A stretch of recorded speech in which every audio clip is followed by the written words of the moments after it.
l'heure de l'hebdo des éditorialistes. Mesdames et messieurs, bonjour et bienvenue dans cette émission. 54 communes avaient été annoncées au départ pour être visitées par le chef de l'État. Mais après, 60 ont reçu la visite de la délégation présidentielle en une première phase, bien évidemment. Puis, ces 10 derniers jours ont été consacrés aux 17 communes restantes en moins de 6 semaines. Donc, Patrice Talon a parcouru tout le Bénin à travers les 77 communes. Son terminus s'est fait vendredi dernier par l'étape d'Adjorou dans le département de Lomé. Et là, c'était l'apothéose.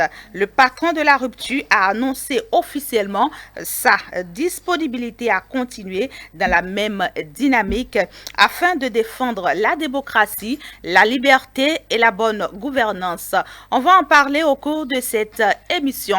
L'autre actualité non moins importante est le choix du bureau politique et l'AG de l'UP qui a tenu son congrès extraordinaire hier, annonçant donc son choix de candidat sur la personne de Patrice Talon.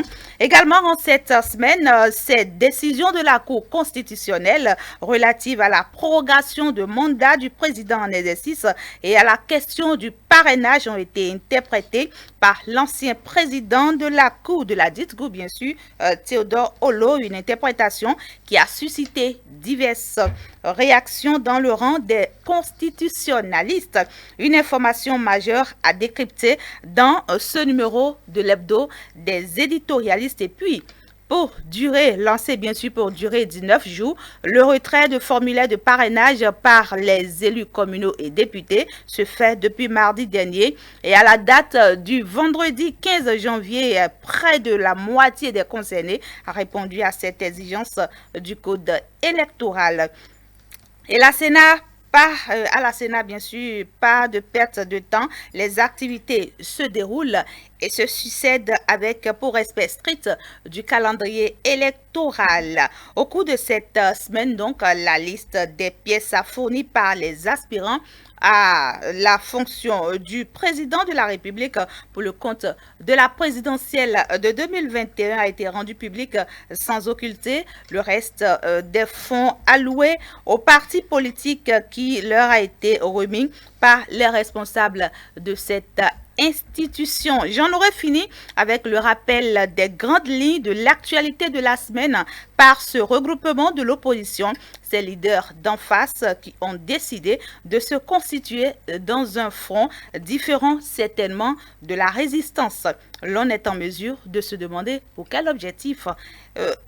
Concrètement, donc, pour quel objectif concrètement est né ce front? Voilà la question qu'on va se poser au cours de cette émission. Sur ce plateau, dans cette tranche et durant environ 50 minutes, l'actualité nationale sera analysée, décryptée par mes confrères présents déjà ici que je m'en vais vous présenter. Bienvenue à Gossaga, il est journaliste, rédacteur en chef du quotidien La Primeur. Bonjour, bienvenue. Bienvenue à Gossaga, bonjour Rachida. Bienvenue à Gossaga. Oui, exactement.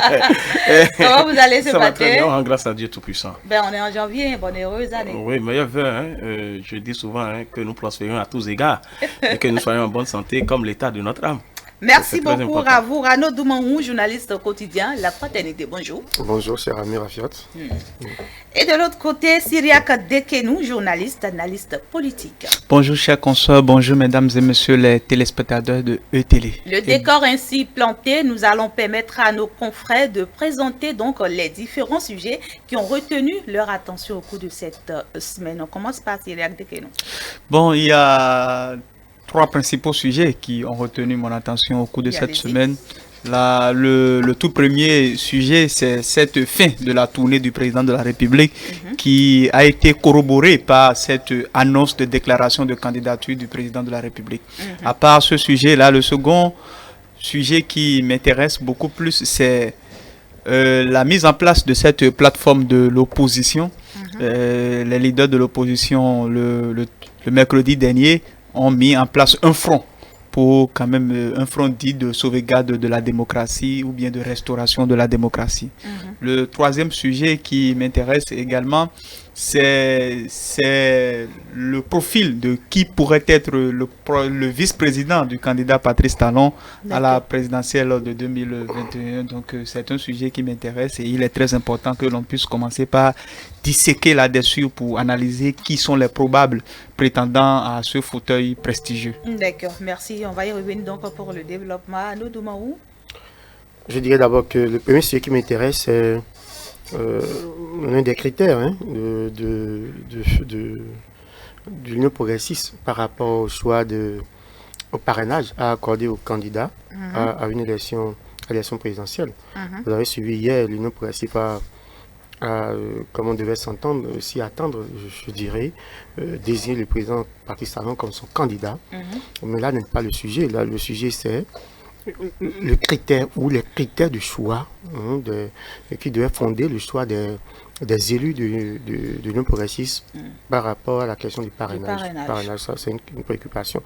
Et je rejoindrai Cyriac de Quenou par rapport à la question également du vice-président après le choix du profil du vice-président. D'accord. Alors, bienvenue à Bassagan. Votre préoccupation pour le compte de cette semaine? Oui, il y a un sujet qui semble être unanime sur le plateau.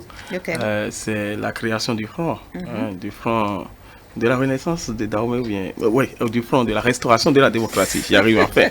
Et ce front-là, nous allons un peu en parler. Et le deuxième sujet, puisque j'ai suivi le professeur Olo dans sa réaction par rapport à la décision, je dirais même par rapport à toutes les décisions rendues par la Cour constitutionnelle Gbagbenou.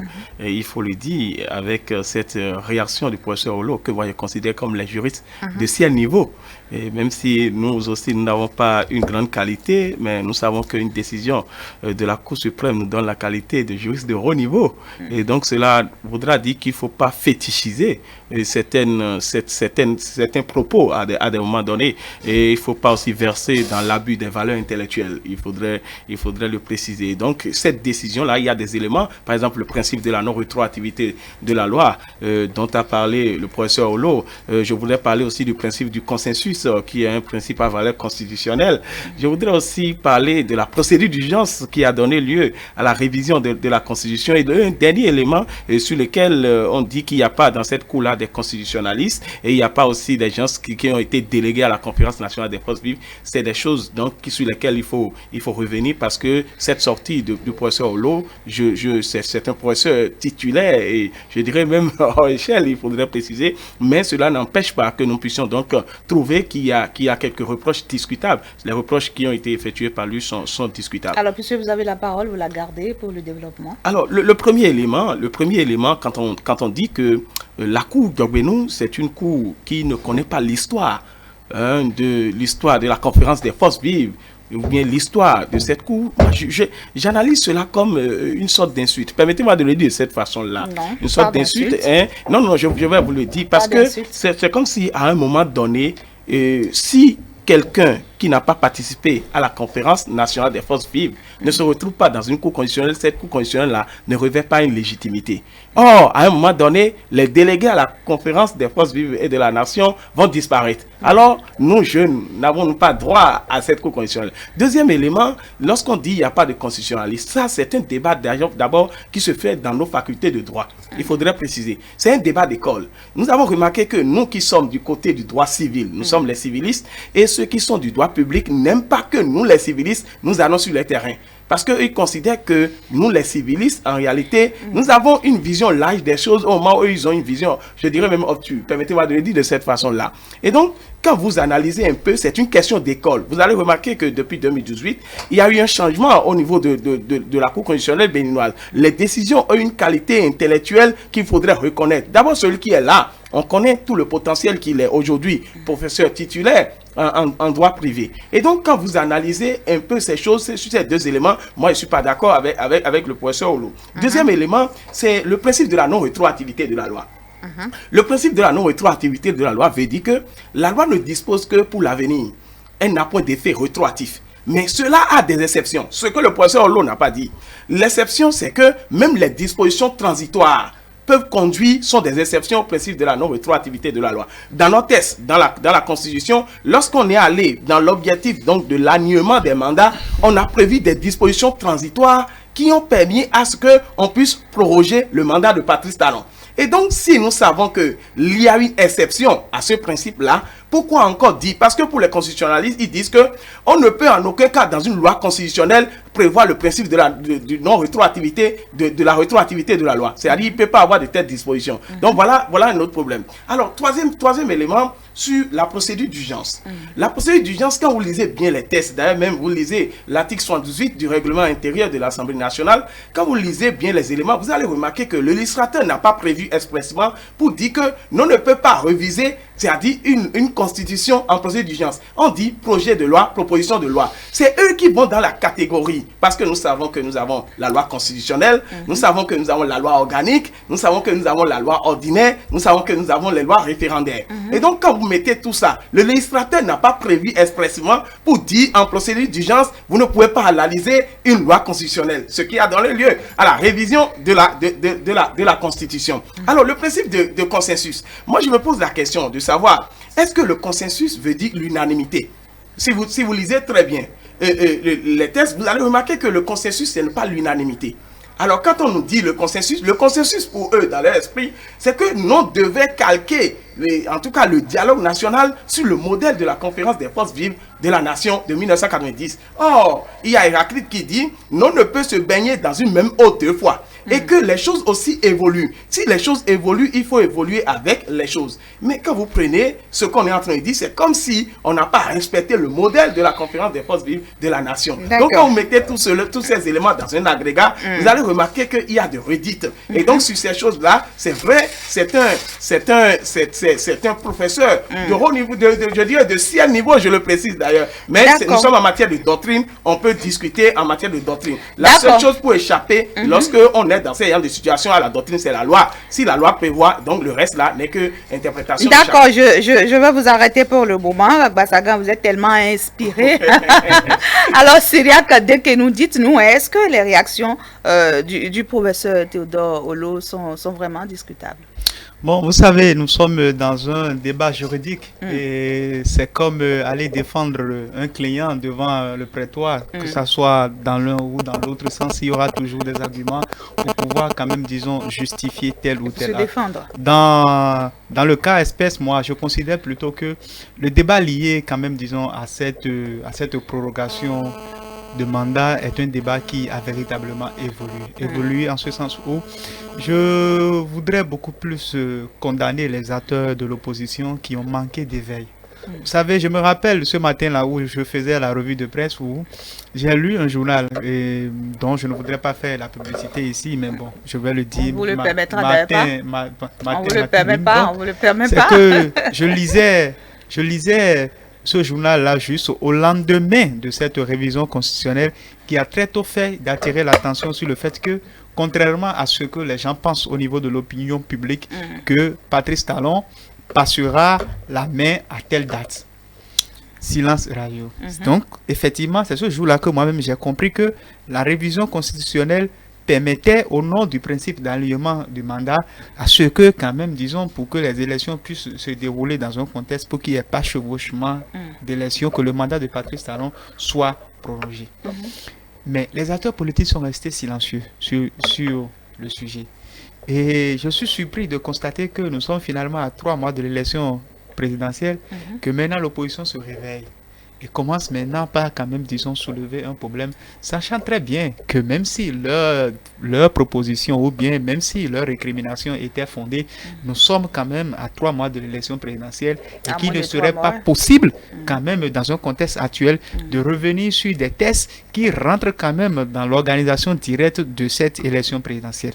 La seconde chose qu'il faut souligner, c'est le fait que qu'on le veuille ou pas, il y a assez de subjectivité dans le débat politique aujourd'hui, surtout lié à cette question de prorogation de mandat. Le simple fait que l'on est au niveau de la Cour constitutionnelle, un ancien avocat du président de la République, crée déjà assez de polémiques, assez de préjugés et met les gens dans une position très déjà calqué. C'est-à-dire, on a des clichés, on pense que oui, bon, c'est parce que c'est telle personne qui est là, que bon, de toutes les façons, les décisions de la Cour constitutionnelle ne sont pas des décisions. On pense qu'il est favorable à toutes les décisions. Oui, à prendre au sérieux et qu'il est favorable à toutes les décisions. Ce qu'il convient de retenir aujourd'hui, c'est le fait que, qu'on le veuille ou pas, la ligne, ça suit son cours. Le point de départ, quand même, disons, ne date pas d'aujourd'hui. Et qu'on le veuille ou pas, le mieux pour les acteurs politiques, qu'ils soient constitutionnalistes, puisque véritablement, je vois que ils sont très nombreux, ces juristes-là, qui malheureusement, quand même, disons, vendent leur potentiel intellectuel au profit d'un activisme politique qui, parfois, il faut l'avouer, de la même façon qu'ils accusent aujourd'hui Diogbenou, qu'ils accusent de la Cour constitutionnelle, malheureusement, eux aussi, c'est peut-être parce qu'ils sont devenus acteurs politiques de l'opposition qu'ils tiennent aujourd'hui des propos qui, il faut également aussi l'avouer, étonnent. Voilà. Théodore Olo, c'est un grand professeur et dont les mérites, quand même, disons, sont reconnus un peu partout, même à l'international. Mais il ne faut pas aussi oublier le 39 plus 1 égale à 40, égale à 40 ans. 40 ans. Ouais, donc ce sont également aussi des choses qui, d'une certaine façon, ne favorisent pas la réceptivité des commentaires d'un certain nombre d'acteurs aujourd'hui. Qu'on le veuille ou pas, le processus sur son cours. Ce que j'aimerais demander à l'opposition, c'est de savoir s'adapter à toute situation nouvelle qui se crée, si éventuellement ils sont vraiment dans une position qui consiste à pouvoir gagner le pouvoir d'État un jour. Alors, Ado Doumarou, vous avez tellement noté de choses qu'on va vous écouter à présent. Merci beaucoup. Je voudrais d'abord commencer par la question que posait tantôt Bienvenue par rapport au témoin de l'histoire à la Cour constitutionnelle. On peut avoir un témoin de l'histoire à la Cour constitutionnelle.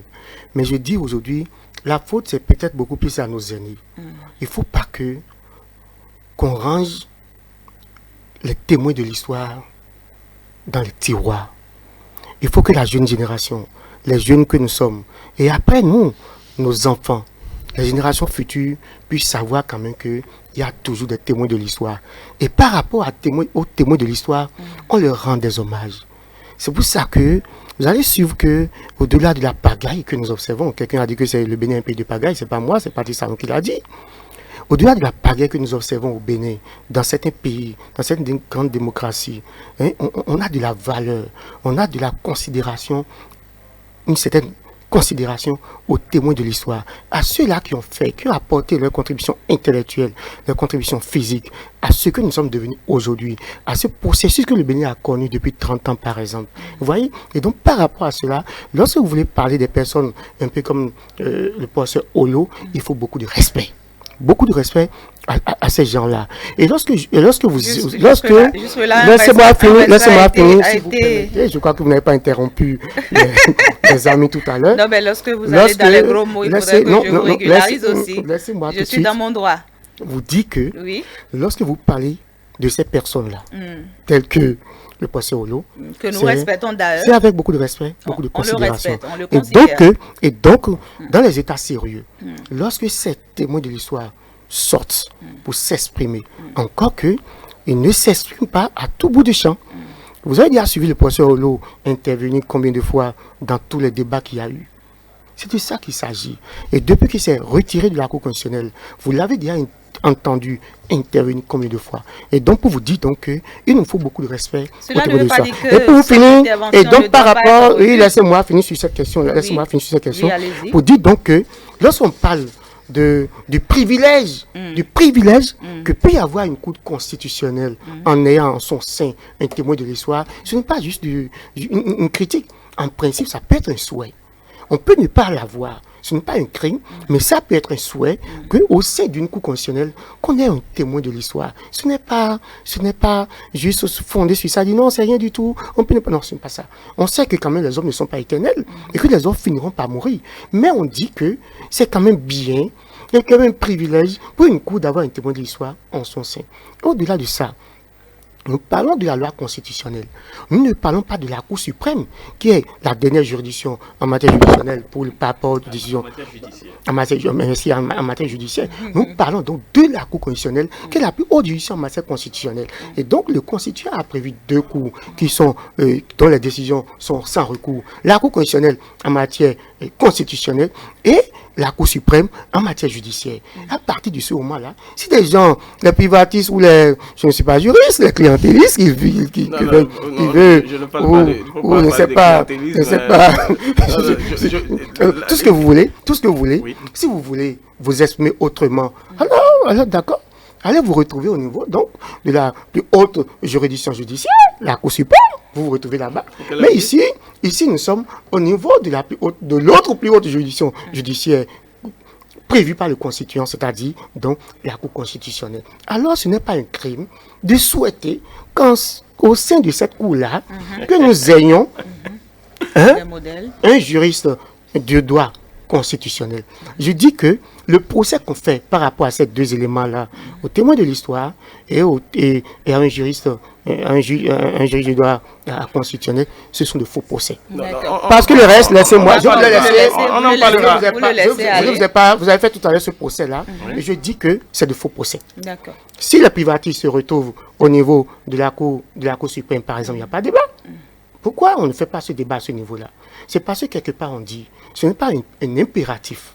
On ne dit pas que forcément il faut avoir un juge de droit constitutionnel, mais on dit, si nous avons au niveau de la Cour constitutionnelle un juge de droit constitutionnel, parce que justement c'est la plus haute juridiction en matière constitutionnelle, c'est un souhait. Et ce n'est pas, on n'a pas à faire un procès d'intention à cette expression-là. Maintenant, pour le principe, laissez-moi le temps de réagir par rapport à cette pour le principe, très rapidement, pour le principe de la question de la rétroactivité de la loi, de la non-rétroactivité de la loi, c'est vrai qu'ils nous l'ont enseigné, parce que c'est beaucoup plus en matière pénale, mais vous avez suivi, quand on parle de consensus, on parle du principe de non-rétroactivité de la loi, en matière pénale, par exemple, lorsqu'il y a une décision, il y a une loi dont la sentence est un peu plus élevée, alors qu'entre-temps, il y avait une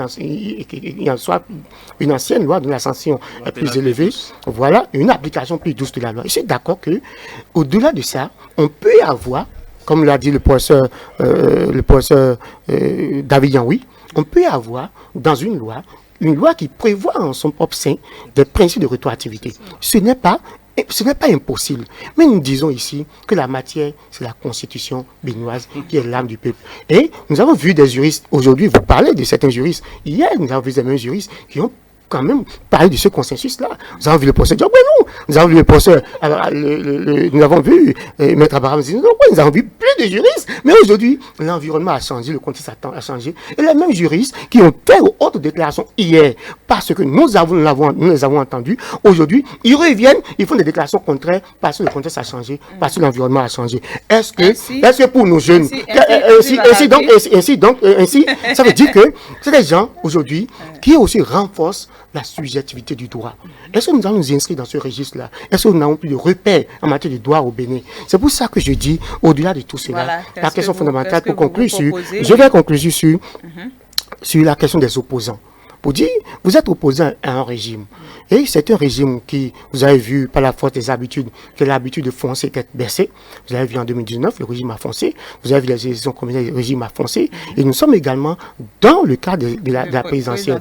Est-ce que vous voulez envoyer le pays au chaos, sachant très bien que c'est un régime qui doit foncer. Et donc, si vous restez là, opposé de la résistance, c'est-à-dire que vous n'avez pas souci du bien-être, du mieux-être des Béninois. C'est-à-dire que vous avez envie de nous faire revivre l'histoire de 2019 que nous ne voulons pas. Donc, je vais dire aux opposants, ceux qui sont là aujourd'hui, de savoir raison garder et de dire, nous sommes face à un régime qui fonce tête baissée et par rapport à ça, changeons de fusil d'épaule en termes de combat et trouvons les mécanismes, les voies et moyens pour nous mettre au pas et d'aller à cette élection présidentielle. Syriac Dekeno, puisqu'il est en train d'évoquer cette question des opposants, je m'en vais vous demander également à quelle fin ou quels sont les objectifs de ce nouveau regroupement des opposants. Bon, vous savez, ce qui désole, c'est le fait que le tout premier discours que l'on tient un peu partout lorsque l'on est acteur politique de l'opposition aujourd'hui au Bénin, c'est qu'on parle de restauration de la démocratie. Mais malheureusement, nous sommes sommes dans une totale contradiction puisque l'opposition est en contradiction avec elle-même.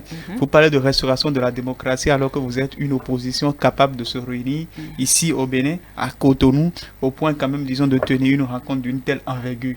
Vous dites force politique de l'opposition qui doit restaurer une démocratie, alors que vous avez pu enregistrer votre formation politique qui existe de façon légale. On dit force politique de l'opposition, alors que déjà même, sans bien, alors que déjà vous avez des gens, des candidats en votre sein qui aujourd'hui parcourent tout le territoire national au point de tenir des cours, au point de faire la campagne. On dit quand même que le pouvoir est répressif, qu'il n'y a pas de la démocratie, mais là on est quand même capable de critiquer les actions du gouvernement. Sans être attaqué. Ouais, non, sans être attaqué, sans être inquiété. Je pense que là où nous sommes, peut-être que c'est le contexte politique qui favorise ça, puisque nous sommes à quelques mois de l'élection présidentielle, on est obligé de tout peindre en noir, on est obligé quand même, disons, d'attaquer, de tout dire, de vilipender, et même quand même, disons, d'aller jusqu'à raconter des balivernes. Ça, on peut concéder ça à l'opposition. Mais il est important pour nous, journalistes, d'éclairer les uns les autres, de dire ceci. Quand on parle d'un État répressif, quand on parle d'absence de démocratie, c'est que l'opposition ne peut pas quand même, disons, faire tout ce que l'opposition fait. Ailleurs, dans d'autres pays, c'est-à-dire l'opposition se réunit dans un autre État, dans un autre pays. Nous avons l'exemple des pays, des régimes quand même, disons, d'exception, des régimes dictatoriaux où vous ne pouvez même pas vous réunir à un endroit donné. Donc je pense qu'aujourd'hui, l'opposition peut-être, et c'est malheureusement le cas, vous savez, lorsque vous avez un peuple qui vote par dépit, puisque le peuple béninois, il faut l'avouer, ce n'est pas un peuple qui vote le projet de société d'un candidat. Et nous le savons, l'histoire nous l'a véritablement enseigné. Nous savons pourquoi est-ce qu'on a pris Soglo, c'est parce que c'était tout sauf tout. C'est parce que c'était tout sauf le dictateur qu'on a connu de 72 à 89, Mathieu Kérékou. Mais pour faire mal à Soglo, on a ramené son pire ennemi qui était Mathieu Kérékou. Yahi Boni a bénéficié de quoi? Yahi Boni a bénéficié du fait qu'il était le candidat combattu. Et le candidat à cause de qui on voulait voter cette loi-là qui imposait la résidence au Bénin et toute la campagne médiatique qu'il y a eu autour. Donc on percevait Boni Yahi comme la victime. On sait pourquoi est-ce que Patrice Talon est venu au pouvoir. Le peuple a tout fait pour ramener Patrice Talon au pouvoir parce qu'on sait que pour mieux faire mal à Boni Yahi, c'est l'homme qu'il fallait utiliser puisque c'était son pire ennemi. Donc on se retrouve aujourd'hui dans ce même contexte où l'opposition profite quand même de ce sentiment de ce peuple-là qui habituellement vote par dépit. Et je l'ai dit, le peuple béninois vote par dépit. Ouais, donc du moment où cette sociologie existe déjà au niveau du peuple béninois, l'opposition en profite pour jouer à la victimisation. Lorsque vous ne prenez pas une autorisation, par exemple, pour quand même tenir un meeting à un endroit donné et que de droit les forces de l'ordre réclament votre autorisation qui n'est pas au rendez-vous et qu'elles vous demandent de replier, par exemple, on trouve que l'on est dans un état d'exception alors que l'on est capable aujourd'hui de pouvoir s'exprimer, de pouvoir faire un certain nombre de revendications au point même de mettre sur pied un front. Vous voyez, donc c'est pour dire que nous sommes dans une totale contradiction. Ce qui est heureux quand même dans la mise en place de ce front, c'est cette cohésion approximative qu'il y a au niveau de l'opposition. C'est déjà heureux que des acteurs politiques de l'opposition commencent quand même, disons, pas parler d'une même voix. Et ça, cela voudrait dire que cette opposition donne raison à Patrice Talon qui, dans une certaine mesure, a voulu à un moment donné que nous allons à de grands regroupements. Peut-être que dans les jours à venir, cette fusion de tous ces acteurs de l'opposition va peut-être donner quand même lieu et place à une grande formation politique. Et c'est surtout ça ce qu'il faut saluer au niveau de cette opposition qui a su quand même, disons, fédérer les énergies, même si on a observé d'autres critiques de part et d'autre, puisque l'opposition aujourd'hui au Bénin n'a pas cessé d'être une opposition hétéroclite. Vous voyez, on sait que les barons de l'USL sont mis de côté. Candidat Azanaï aujourd'hui est considéré peut-être comme une pestiférée, et puis bien d'autres personnes, les FCBE également aussi. Cependant, nous, notre souhait, c'est que dans les jours, dans les mois à venir, que ces différents acteurs de l'opposition parviennent quand même, disons, à s'unir. Et ça pourra véritablement donner véritable connotation à la lutte politique que cette opposition est en train de mener aujourd'hui face au régime du président Patrice Talon. Bienvenue à Bassagan. Votre appréciation ou votre appréhension, n'est-ce pas, du Front de restauration de la démocratie? Oui, avant de répondre à cette question, il faudrait que je donne quelques éclaircissements, si vous me le permettez d'ailleurs. Éclaircissements par rapport à quoi? Je le veux d'ailleurs. On a fermé la page. On a fermé cette page. Quelques éléments de précision. Allez-y par rapport allez-y d'abord parler. Parce qu'on ne peut pas laisser le sujet de manière évasive comme ça. Il faut donner des précisions. On va peut-être y revenir. Bon, d'accord. On n'a pas assez de temps pour ça. Je vous le concède. Alors, qu'est-ce qu'il faudrait dire par rapport à ce front-là? Vous savez, ça m'a fait tellement marrer. Si ce front se constitue aujourd'hui, il faut prendre chacune des personnalités qui constituent ce front-là. Mais bien avant d'aller là-bas, vous savez, les gens se regroupent pour des circonstances. Moi, j'aime partir de la théorie pour venir à la pratique. Je voudrais vous dire, lorsque vous prenez d'abord les éléments qui ont composé ce front-là, je prends d'abord le Parti Les Démocrates.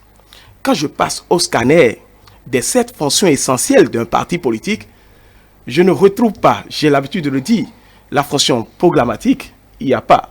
La fonction tribunicienne, il n'y a pas. La fonction idéologique, il n'y a pas. Je m'en arrête là. Lorsque le front, ils se sont retrouvés dans le front, leur idéologie, c'est quoi? L'idéologie, c'est de faire partie Patrice Talon. Vous voyez un peu. Ils sont de l'opposition. Et c'est le même scénario. Non, je vais venir en arrière. Vous savez, en 2011, lorsque nous étions à l'approche de l'élection présidentielle, ils ont formé l'Union fait la Nation. Au moment où ils étaient en train de constituer l'Union fait la Nation, le président Boni Yayi, à l'époque, faisait sa tournée avec hélicoptère dans le Bénin. Le même scénario semble au moment où le président Patrice Talon est à la deuxième phase de sa tournée. C'est peut-être une coïncidence. Attendez. On va pas répéter les éléments. Nous n'avons pas des ensembles forts. Ce sont des regroupements de circonstances. Et je prends maintenant les éléments. Je prends le parti DUD de Koudé. C'est un parti qui est dans l'agonie. Je le dis en toute franchise. C'était un parti dont les clavicules étaient déjà décharnées et qui est en train de rechercher le repère. Et donc l'opportunité s'offre. On entre dedans. Je prends le rassemblement du professeur Joël Aïvo. Vous savez, les gens sont devenus des politiciens accidentels. Permettez-moi de le dire de cette façon-là. Le professeur Joël Aïvo, au départ, était avec les Joseph Diogbenou, il faut le préciser. Et il s'est retrouvé dans cette affaire de constitution. Ils ont pris les millions du contribuable béninois. Le résultat, c'est parce que, peut-être, dans les coulisses, je ne sais pas, c'est peut-être lui aussi, il aurait attendu l'avantage de son action qu'il n'a pas eu. Qui plus est, plus tard, on a vu qu'il a été sauté de la faculté de droit. Et c'est comme ça qu'on devient politicien. Donc ça veut dire qu'on devient politicien de manière accidentelle. On devient politicien parce qu'on vous a... Non, attendez.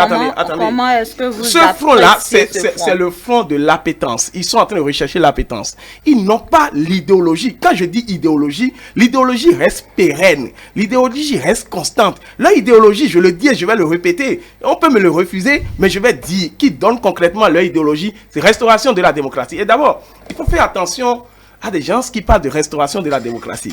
Alpha Condé a parlé de restauration de la démocratie. Alassane Dramane Ouattara a parlé de la restauration de la démocratie. Vous voyez, quand on parle de la restauration de la démocratie, là où cela amène, je dis bien restauration de la démocratie. Et non, je ne parle pas de la démocratie simple. Je suis précis dans mes éléments. Ce qu'il faudrait constituer par rapport à ce front-là, c'est vrai aujourd'hui que l'opposition béninoise devait être une opposition, ce qu'il appelle mosaïque, même si ça ne peut pas être une opposition hétérogène. Vous comprenez un peu? Alors, ce qu'il faudrait à lui de dire, cette opposition-là n'a aucune force. Je le dis, parce que vous ne pouvez pas mettre de côté restaurer l'espoir. Vous ne pouvez pas mettre de côté... Vous ne pouvez pas rester là de votre position et déclarer que cette opposition n'a pas de force. C'est mon analyse. Je dis à mon analyse les fonctions même. Si je vais voir les fonctions... Cette analyse est propre à vous. On va évoluer dans ce débat. Alors, Arnaud Doumaou, le profil du vice-président. Le profil du vice-président, vous n'avez pas glissé simplement comme ça. Lorsque nous parlons de la démocratie, d'abord, nous sommes sur un plateau, nous sommes sur un débat. Vous ne pouvez pas. Nous avons assez sujet, d'accord. Le point de vice-président, ça doit également prévenir. Ça va prévenir également de ces éléments-là. Nous allons parler de ces éléments-là parce qu'il faut qu'un vice-président également, qui aspire à gouverner le Bénin, puisse savoir qu'il y a, connaître le pays. Le Bénin la question de la démocratie, ce ne sont pas les actes de l'opposition.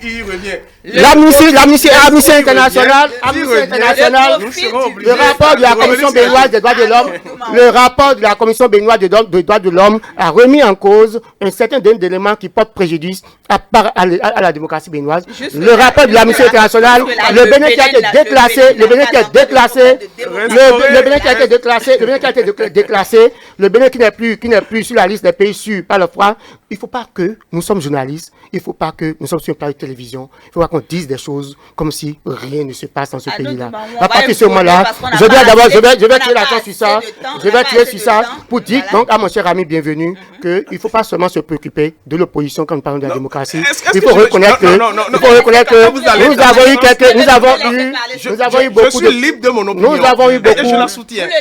Le Bénin a eu quelques reculs à reculer sur un certain nombre de points en matière de démocratie au cours de cette... Non, je ne dis pas que... Non, je ne dis pas que nous ne sommes plus en démocratie, mais je dis que nous sommes des esprits éclairés. Et il ne faut pas que nous tenions des discours qui ne tiennent pas compte de la réalité. Le Bénin, sur un certain nombre de rapports, a reculé sur un certain nombre de points en matière de démocratie. Ça, c'est un fait. Maintenant, pour les questions politiques, je n'ai pas répondu par rapport aux questions politiques, mais là, visiblement, vous m'empêchez de rebondir sur la question de DUD, de Haïvor. Mais bon, si vous parlez du vice-président, de toute façon, si nous avons aujourd'hui, vous m'y obligez là, si vous parlez du vice-président, évidemment, ma préoccupation essentielle, c'était la condition posée par l'Union progressiste pour donner aux élus, pour donner le parrainage. Alors, je l'aborde rapidement pour dire que l'Union progressiste désigne, comme on devait s'y attendre, Patrice Talon comme son candidat. Là n'est pas le problème. Donc tout le monde sait que le reste n'est que qu'on appelle de la plaisanterie. Mais vous désignez Patrice Talon comme candidat, ce n'est pas un problème. Mais parmi les conditions imposées aux élus pour délivrer le parrainage, on dit qu'il faut délivrer le parrainage à un candidat qui est porté par un parti politique. Ne sont-ils pas libres? Non, la question, ils sont libres, mais ils ne peuvent pas aller au-delà de ce que la loi a prévu.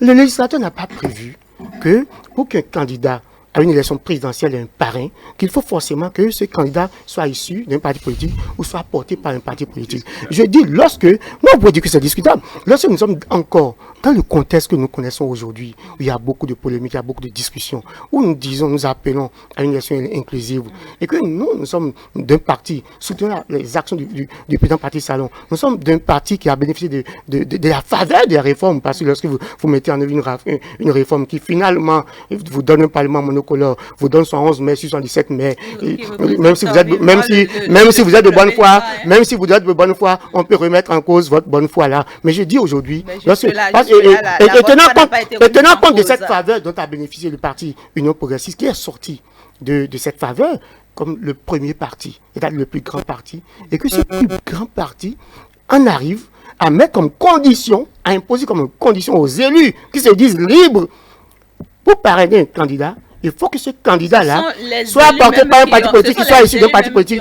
Je vous dis, cher ami Rafia, je dis que le contexte est mal choisi, le contexte n'est pas indiqué, et que cette résolution de l'Union progressiste est à bannir et à brûler, étant donné que nous sommes dans un pays aujourd'hui qui a su faire la paix. Nous sommes dans un contexte aujourd'hui où nous espérons aller vers des élections inclusives et mettre ce veto-là. Encore que chaque élu, par exemple, a déjà des conditions. Alors, qu'est-ce que nous voulons, au fond? Si nous en appelons aux acteurs de l'opposition, si nous disons aux acteurs de l'opposition, ne faites pas la politique de la chaise vide, ne faites pas la politique du chaos, faites tout pour essayer de vous rapprocher des élus, pour aller participer à cette élection-là, c'est parce que nous sommes citoyens. Nous sommes d'abord citoyens avant d'être journalistes. Et nous avons vécu le scénario de 2019 et nous ne voulons plus revivre cela. Nous ne sommes pas partisans. C'est pourquoi nous demandons aux acteurs de l'opposition aujourd'hui, notamment aux partis, je vais être plus précis, les démocrates, si tant est que vous avez envie de participer aux élections, rapprochez-vous des élus et par rapport à cela, obtenez pas une négocier. Voilà. Si nous prenons par exemple un candidat comme Joël Haïvor, qui actuellement, tout le monde sait qu'il aspire à cette fonction-là, mais aujourd'hui qui n'est pas porté par un parti politique. Et donc, si j'ai les démocrates, il n'est pas porté par un politique, il n'est pas bienvenu, Joël Haïvor est dans le front de la coalition pour l'opposition en tant que personnalité. Est-ce que cette décision de l'Union progressiste visait un candidat par hasard? Moi, je ne sais pas. Mais je dis que si l'objectif, la finalité des Béninois, si ce à quoi nous aspirons, c'est des élections inclusives, ce veto mis comme résolution au niveau des partis politiques, je dis que c'est pas sérieux. Ce qui fait le charme de cette émission, c'est cette capacité aux gens d'avoir des opinions contradictoires et de pouvoir quand même, disons, les exposer. C'est d'ailleurs ce pourquoi les téléspectateurs aiment suivre cette émission les dimanches matins. Ce que j'aimerais dire rapidement par rapport à ce que Anno vient de dire, surtout sur cette résolution du parti Union progressiste, il faudrait savoir une chose, qu'il y a une loi qui ne dit pas de façon impérative que l'on soit issu d'une formation politique avant que l'on ne bénéficie du parrainage, n'a absolument rien à voir avec le souhait, quand même, disons, avec le souhait des membres d'une formation politique de pouvoir quand même soutenir un candidat.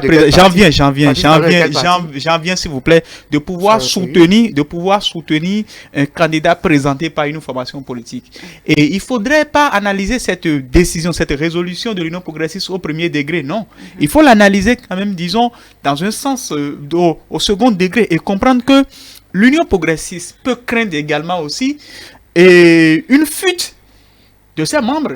L'Union progressiste peut craindre également aussi l'éclatement de la cohésion au niveau de sa formation politique. L'Union progressiste pourrait également aussi craindre que dans les jours, les années à venir, qu'il arrive même que le parti présente un candidat au point de ne pas pouvoir bénéficier du parrainage.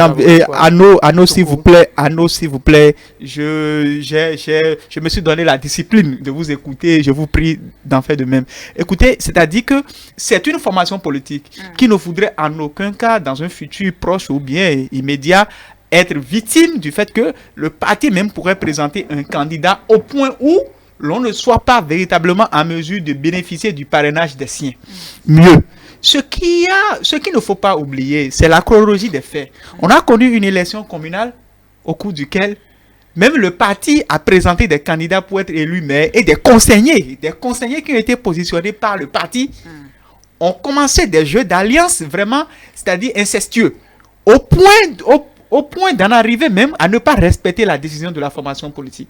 Si l'objectif de la réforme du système partisan, c'est de pouvoir créer de grands ensembles, c'est de pouvoir quand même, disons, consolider les grandes formations politiques existantes, c'est de pouvoir amener les formations politiques au cœur de l'action politique, je crois qu'il est tout à fait normal qu'une formation politique qui se veut quand même, disons, être grande et pérenne, puisse être en mesure, en son sein, écoutez, s'il vous plaît, puisse être véritablement aussi en mesure, puisse être véritablement en mesure, écoutez, s'il vous plaît, puisse être véritablement en mesure d'exiger cela de ses membres.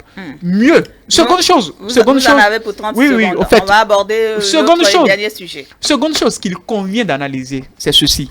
On dit un candidat présenté par une formation politique officiellement enregistrée. Ce qui donne la possibilité à tout citoyen qui n'est peut-être même pas encore aujourd'hui membre d'une formation politique de mener les démarches au point de devenir membre d'une formation politique. Est-ce que, s'il vous plaît, au fait, rien n'est impossible. Il suffit simplement... C'est une question de négociation. Il suffit simplement d'écrire et d'acter son adhésion à une formation politique. Vous savez, je pense... Alain Dumarou, Patrice Talon, candidat. Il a dit.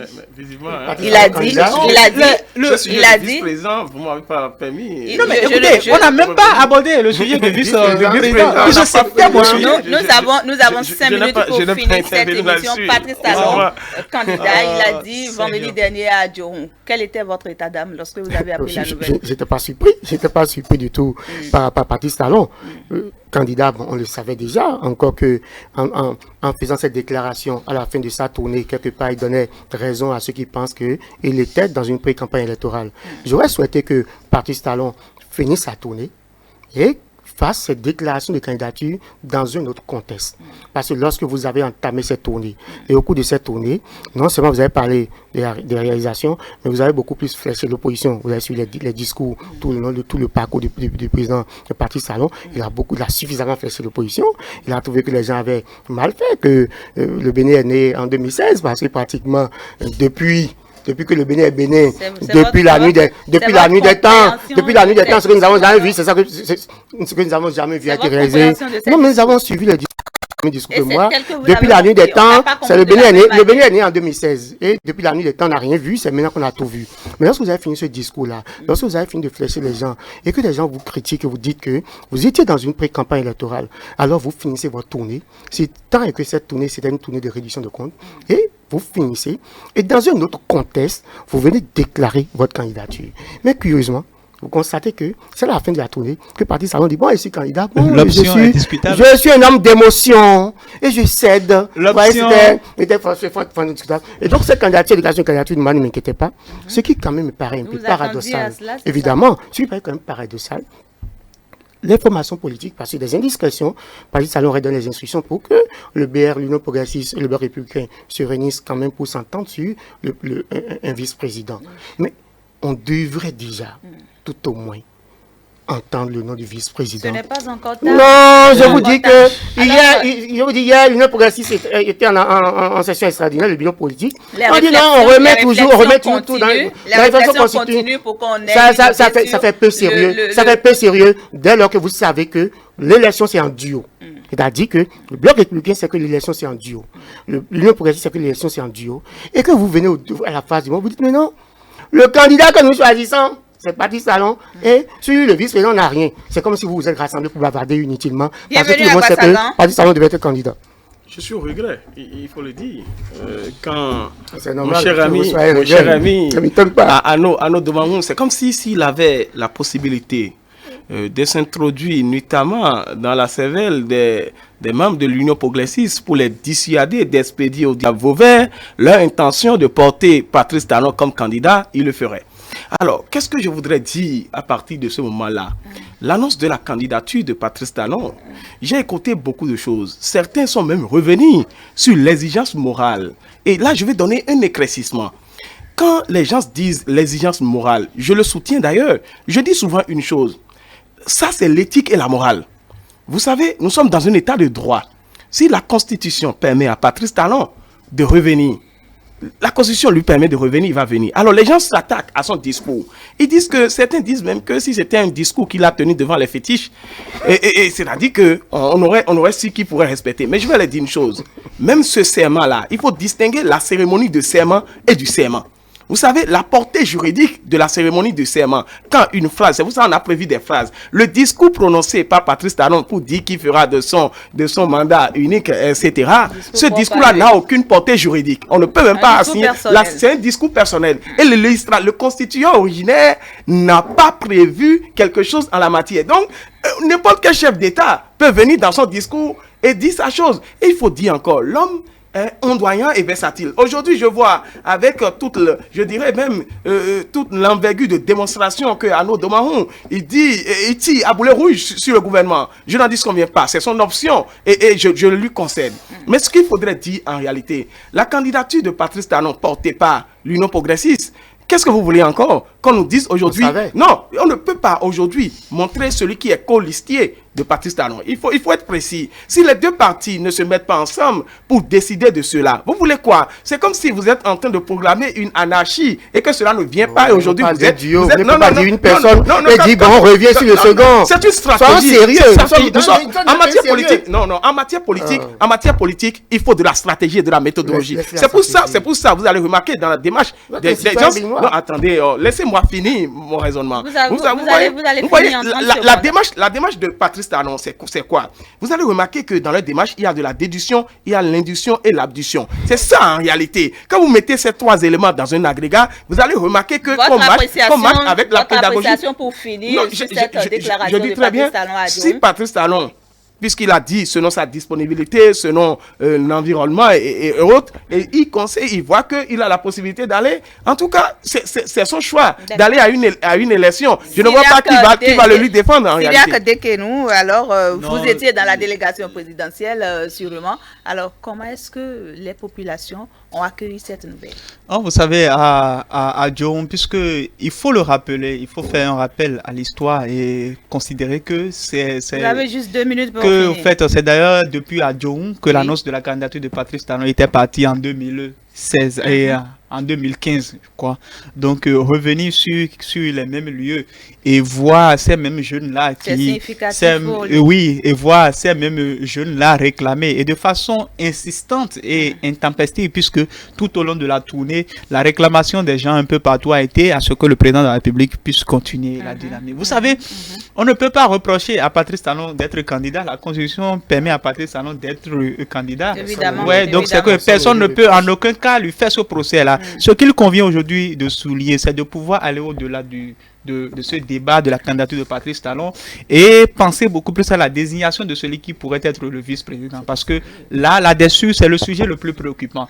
Et nous savons très bien que surtout en Afrique, lorsqu'il y a cette question de duo là, qu'il y a une intervention de la question de l'équilibre régional qui impose toujours à ce que lorsque le président de la République est du Nord, que le vice-président soit du Sud. Cette émission, mesdames et messieurs, c'était donc l'hebdo des éditorialistes. Nous sommes poursuivis